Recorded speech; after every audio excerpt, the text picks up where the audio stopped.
Let's answer some legal questions. Is it illegal to skip jury duty? First of all, have you ever served on a jury, Austin? I've been called 3 times. I was in school, and then the other time, they nixed me the second they found out I was an attorney. Unfortunately, I had not served on a jury, though.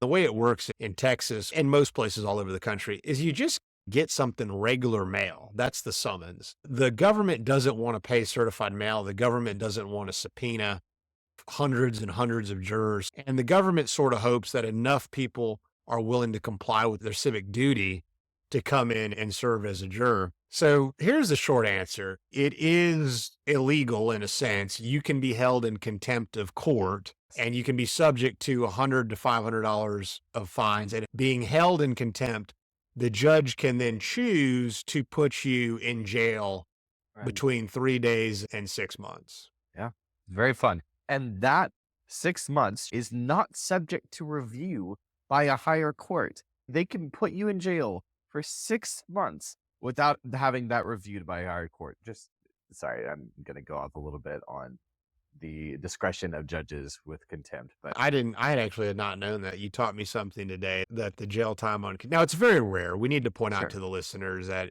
It's extremely rare, and if a judge did it for something that wasn't justified, it's highly likely that there would be some checks and balances. so what we're saying is don't skip jury duty. No one really wants to go. A judge could get so upset that maybe he does get a little aggressive, start issuing some fines, maybe hold some people in contempt.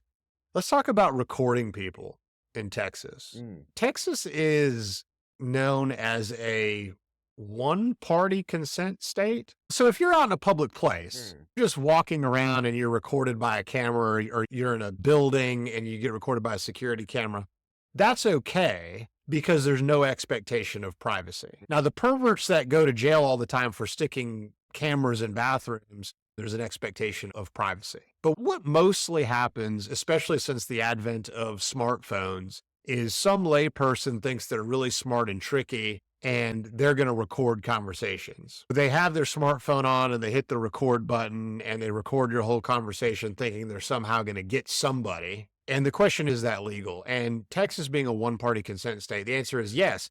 If there are two people in a conversation and one party hits record, the one party that's recording has consented. So therefore that recording is legal. Unless they accidentally hit record, and then it would be legal because they didn't consent. Yeah, that's an interesting hypothetical. You've had no party's consent. You have an accidental recording. What happens to your will after divorce? So we get a lot of calls at the firm and we get a lot of these types of calls where usually married couple, husband dies first. I think men still have somewhat of a shorter life expectancy. So statistically speaking, we always die first. There's the old joke. I was like, why did he die first? Because he wanted to. That was because we want to, because the marriage was so bad or something like that. It's an old joke. You may have never heard that one. Bad dad joke. Depressing. Husband and wife do a will together and husband leaves everything to wife in the will. And then they get divorced.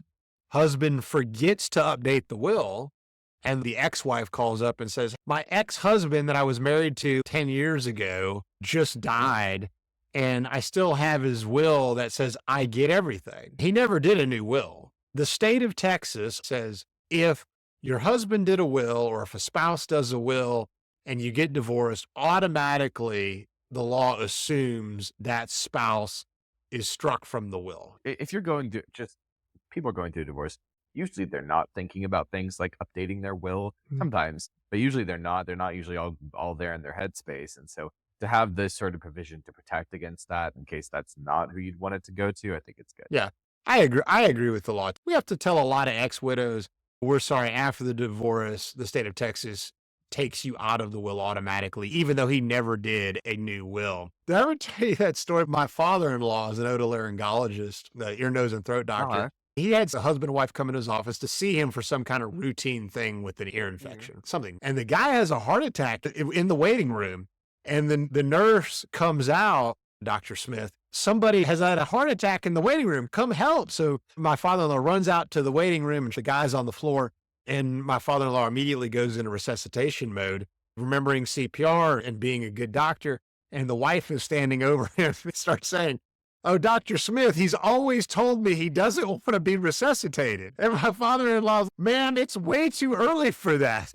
That's not what a do not resuscitate means. That's another legal point on DNRs, do not resuscitate. If you've got something in your physician's directive, do not resuscitate, if you're having a heart attack and we can save you, we're going to try to save you despite what your wife wants.